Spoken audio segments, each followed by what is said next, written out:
Hey guys, welcome back to another episode of Straight Talk. In this episode, we are pumped. It is a great day, and I'm here with Cameron Deggin at our favorite place in Bodrum. Fantastic. Cameron, welcome. I'm good. How are you? Well, before people start wondering why we are dressed up the same, I need to break the news that Alaattin persuaded me to adopt him. So now he's my adopted son. And he's my godfather now. Oh, I don't know about that. Do we look alike? What do you think, guys? Put it on the comment section down below. Cameron, first of all, I'd like to really thank you for bringing us here because you found this amazing location, right? Please talk to us a little bit about where we are for our clients. We're in Yalıkavak in Bodrum on the kind of northwestern side of Bodrum Peninsula, literally behind Yalıkavak Marina, the Palm Marine. In the marina, in the bay there, you can actually see two massive boats that belong to some very, very well-known characters, not just in Turkey, all over the world. You don't wish to name any of them? They shall stay nameless. I bet they don't want to draw unwanted attention to themselves at this point in time, particularly one of them. Right. Particularly one of them. Mooring your big yacht there, yeah. The bigger the yacht, as they say. Yeah.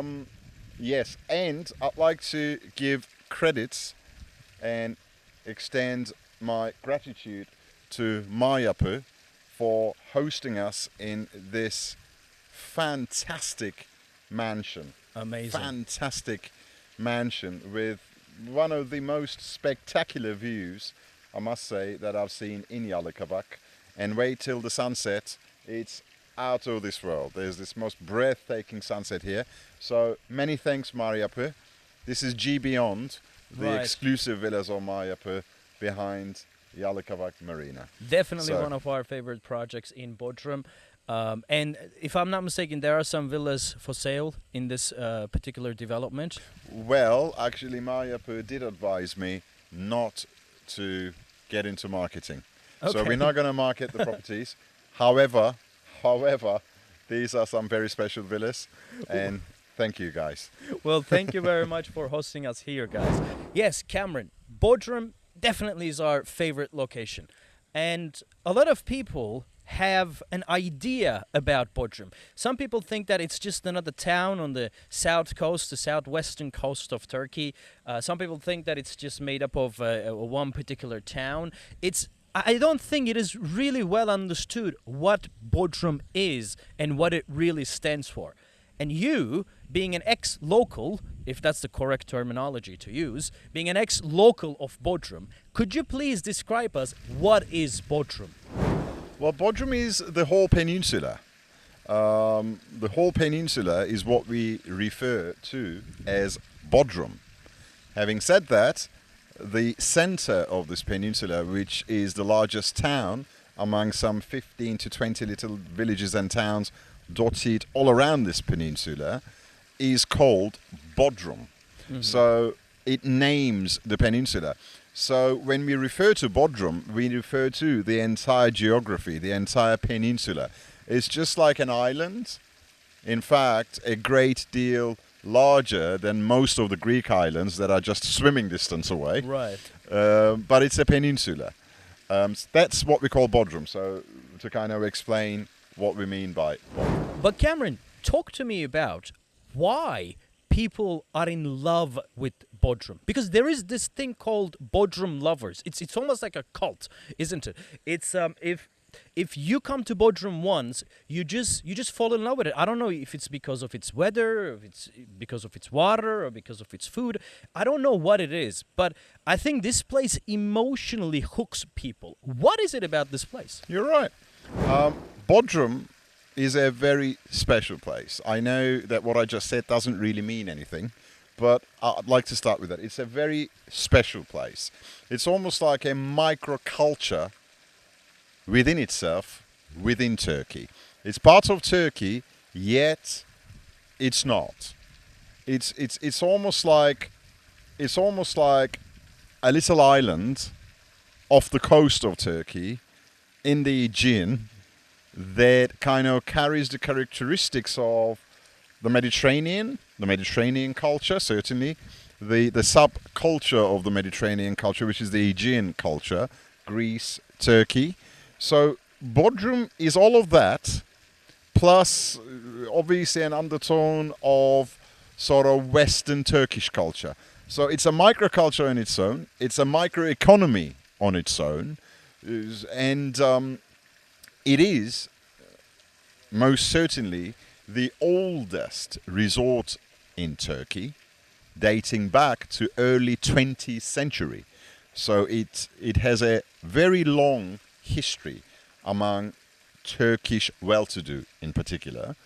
And over the years, it kept on developing. So when we think of Bodrum, we can sort of think of, let's say, Santorini,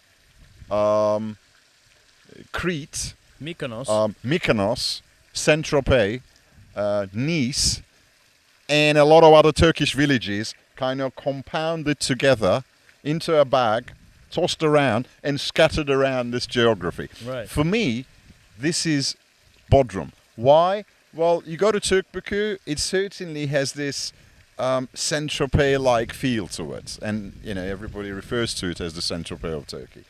Then you come to Yalıkavak, then it's got the most luxurious marina that I heard from some marina lovers who refer to it as the best marina they've seen all over in terms of its architecture, the way it's laid out, the merger of the boats and the facilities around it. It's a very comfortable marina. You can spend the entire day and not get bored.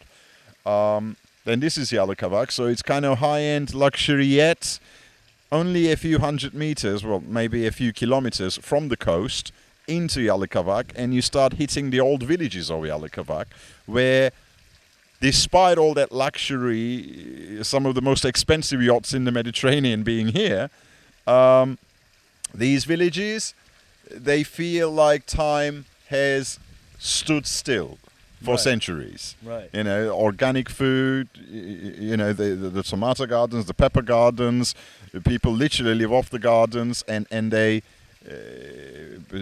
sort of serve their daily produce for breakfast and brunch and lunch, etc. So it's got this incredible culture, all within a very, very, well, easily commutable geography of Bodrum Peninsula. You could drive the full circle around the peninsula in 1.5 hours.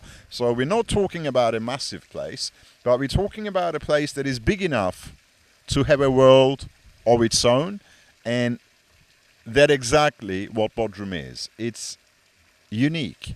Not just in Turkey, but it's unique all over the Mediterranean. But why do people fall in love with it? I mean, it has attraction. Right? It has attraction. It's like once you come here and you spend some time here, then you're going to want to come back because you realize that you have only kind of scratched the surface. You've only seen a few parts of it, but you do realize that there are many other parts and facets and faces of it that you still have to discover. So it leaves this nice enough taste for you to come back.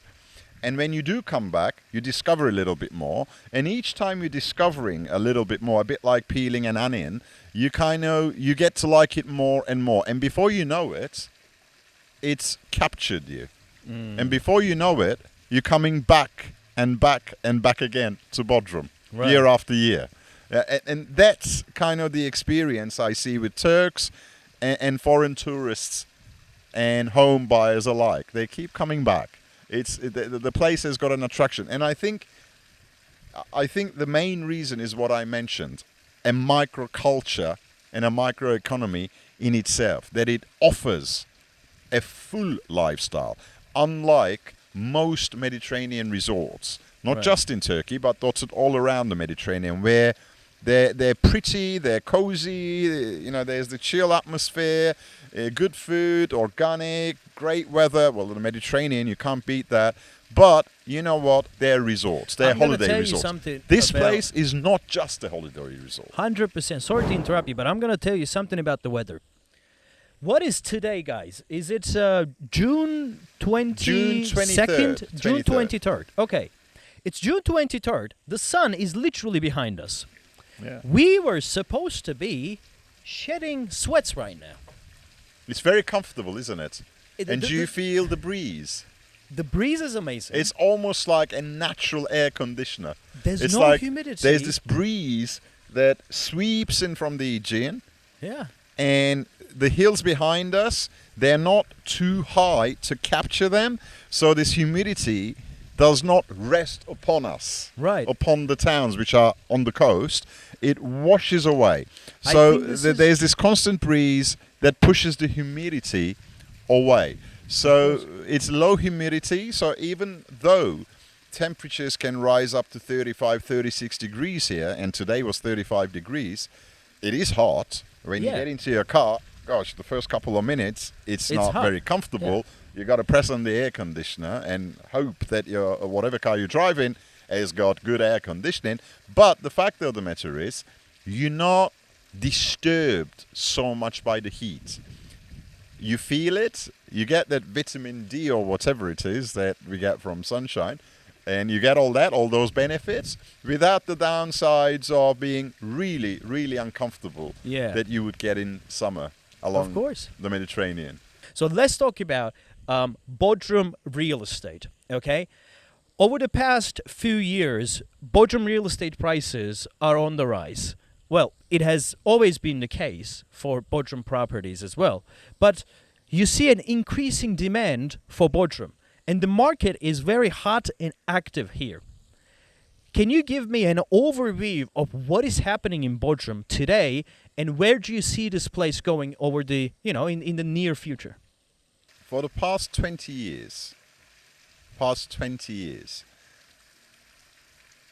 overall, if you look at property prices in Turkey, so let's take the popular destinations of Turkey, include Istanbul in it. Istanbul, Bodrum, Antalya, Fethiye, Bursa, the kind of the coastline where a lot of our clients tend to purchase homes in. Bodrum is the only place that I'd say I have never ever seen a dip in prices in the last 20 years. Why do you think that is? Real estate prices over a long period of time really and truly tell you everything you need to know about a real estate market.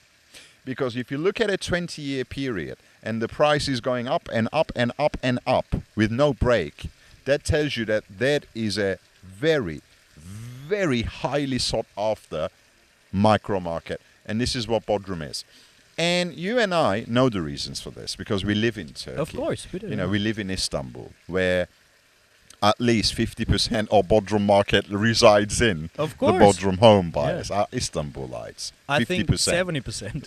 I'd say 50-60%, and the other remaining Are internationals. 50-40% are from Izmir, from Ankara, from other parts of Turkey, And also quite a bit of and international internationals, yeah. buyers. But Bodrum is at least 80 to 90% Turkish market. Right. If you look at all the investment in real estate in Bodrum, 80-90% come from Turkey, and the remainder are foreign buyers. So it's such a strong market. And with the COVID effect, people getting out of big cities, getting out of concrete, moving out of concrete for the coast, for the Mediterranean, magnified the impact of Bodrum. So now, one of the biggest problems, well, in fact, if you're embedded already in Bodrum with a few properties, it's your grace, it's not a problem, is that we have very little land left for development in Bodrum. Because a great majority of Bodrum land is greenbelt, Yeah. is forestry. and forestry is very, very, very difficult to zone off for construction. Yeah, So, I don't think it will be. And for example, Yalıkavak, the entire municipality of Yalıkavak, which arguably is the most demanded part of Bodrum, has been closed for construction for the past 18 months. Yes. And the word is that it will be a 5-year construction ban in Yalıkavak, which means for the next 3 years, 4 years, we're not going to see any new constructions coming up in Yalıkavak. What does that mean for existing real estate in Yalıkavak? The price is going up. Significantly. Yeah. Plus, when you consider the very solid demand towards Yalıkavak, I mean, because this is look behind us. It's where you have the Palm Marina. Yeah. It's just an amazing place. It's a gorgeous place, and all around you, it's just an amazing geography, a piece of heaven, really. And it has its name among the certain, circles. So demand for Yalıkavak is just more than assured. And yes, you are right but as far as I know, it's not necessarily a construction ban. It's a planning ban. It's a zoning ban. It's a zoning ban. Right. The zoning Right. is off. So you can't. You're right. It's not a construction ban. It's basically that the entire municipality of Yalıkavak Right. is no longer a buildable area. You're Of not course, allowed yeah. to build here anymore. Yes. It's deemed a non-zoned area Yes. for the time being, which now brings me to the next little town, Gümüşlük. Yes. Gümüşlük. As you know, we have invested as Property Turkey Right. in Gümüşlük over the past 5-6 years. And, well, obviously at the time I started investing in Gümüşlük in land, I didn't know that there was going to be a zoning freeze in Yalıkavak. But the zoning freeze in Yalıkavak bumped up the prices in Gümüşlük too. The land that I bought 2 years ago for X is now 2X in 2 Yes. years. So I'm actually sitting on it and thinking, well, it's doubled in value. Mm-hmm. If I was to build something very quickly, and if I was to sell what I built 2 years ago, I wouldn't have gained as much as I have just sitting on the land. Of course. Do you understand what I'm getting at? Yeah. Just sitting on the land, it's doubled. So,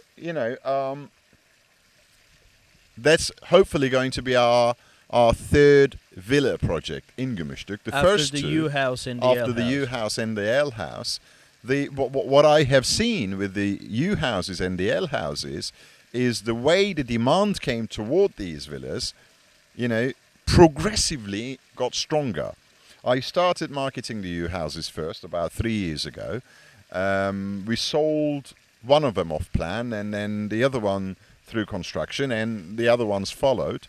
Now they're being completed, but the price range of the U houses, they kept on going up.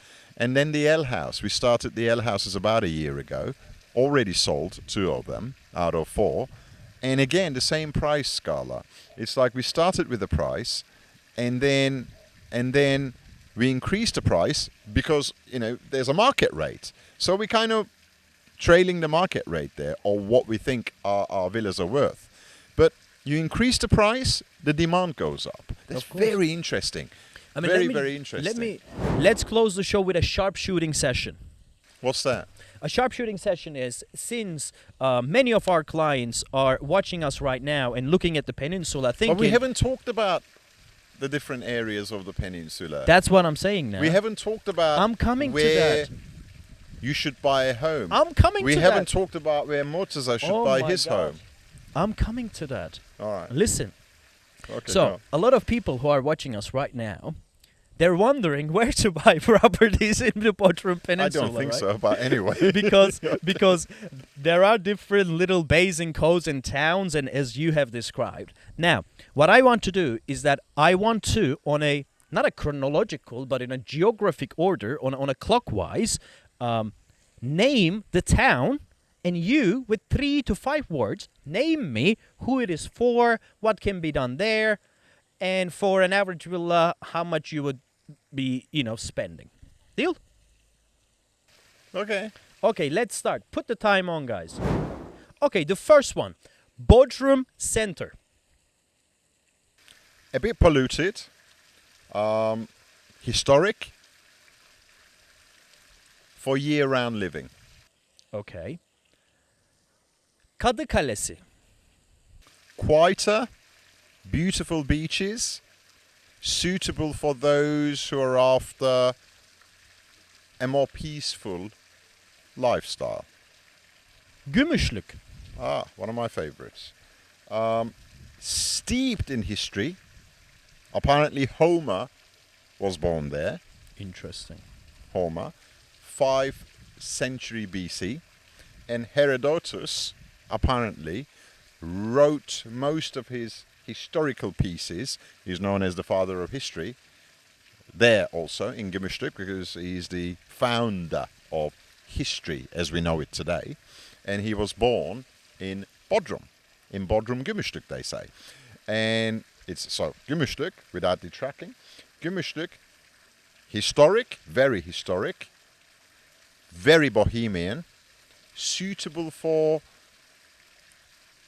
the more spiritual home buyer, I'd say. Interesting. The more spiritual home Interesting. buyer, I'd say. Yalıkavak. Okay. Luxury. One of the best marinas in the world. Very exclusive and expensive beach clubs. Suitable for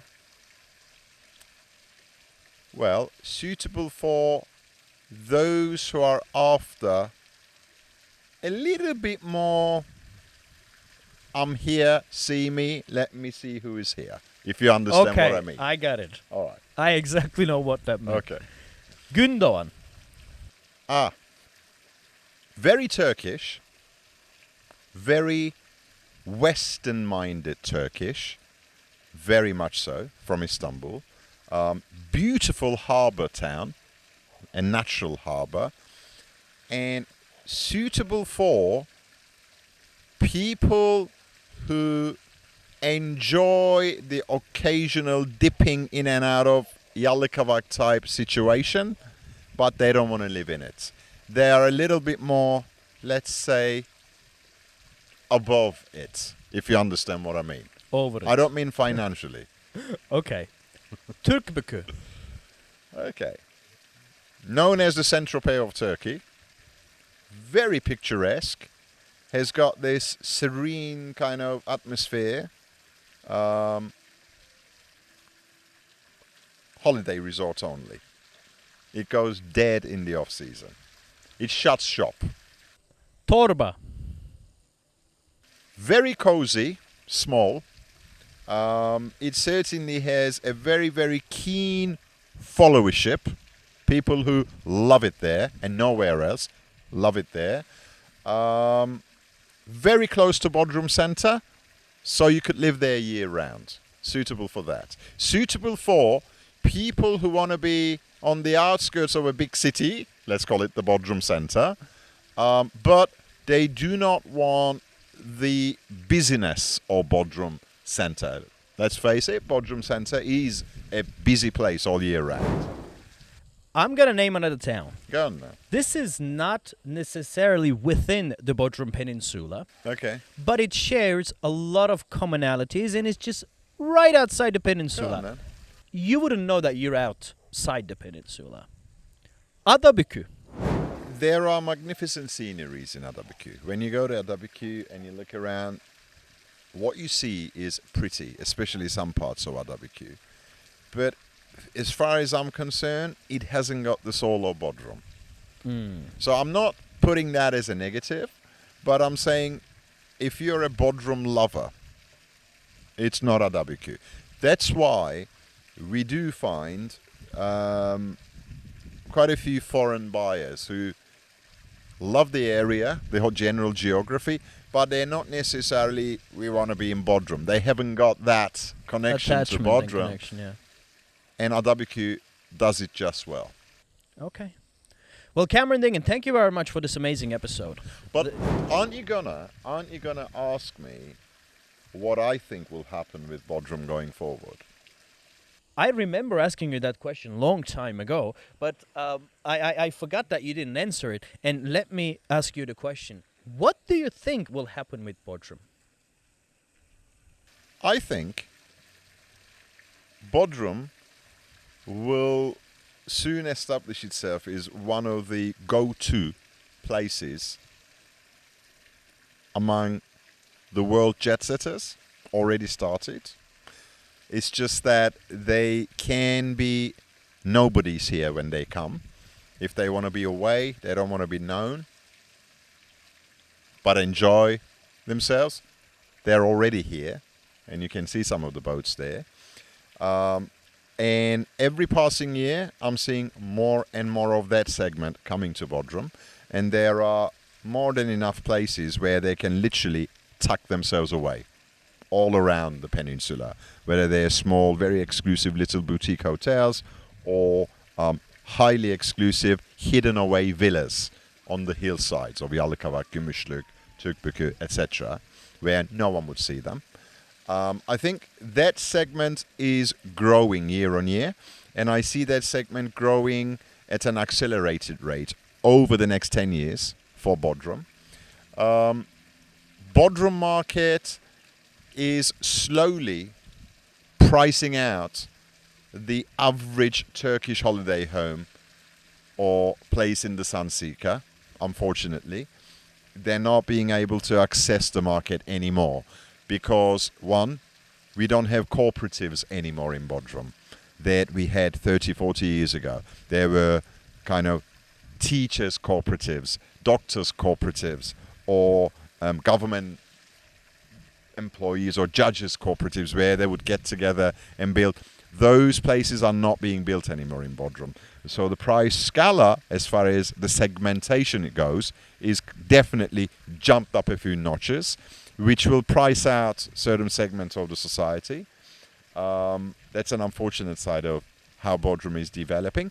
But then again, I think Turkey does need to have a resort where, you know, it can place itself on the map at par with, say, Monte Carlo, say, the Amalfi Coast of Italy, and a few other places around the world.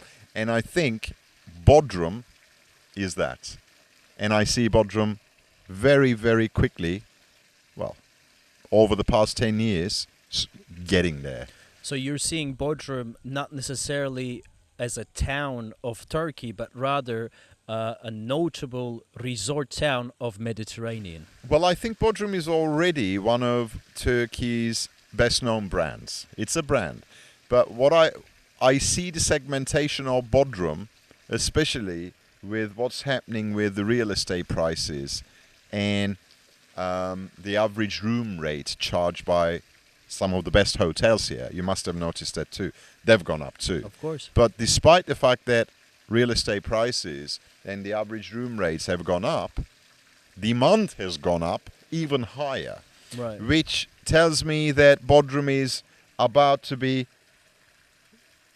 notched up a few segments in the international trends, let's say. That's where I see Bodrum going. To some extent, I'm happy with that. To some extent, it's a shame because there will be a segment of the society in Turkey that probably will no longer will be able to afford homes in Bodrum. Well, if not Bodrum, then there are certainly other places that they can afford, such as Nearby. Fethiye, Kaş, Kalkan, and Antalya. And if you can go to propertyturkey.com, check out those segmentations, check out those cities, you can see the properties that are available there. Thank you very much for watching, guys. Cameron, thank you for this amazing episode. And hopefully see you guys in the next episode. And goodbye. Thanks a lot.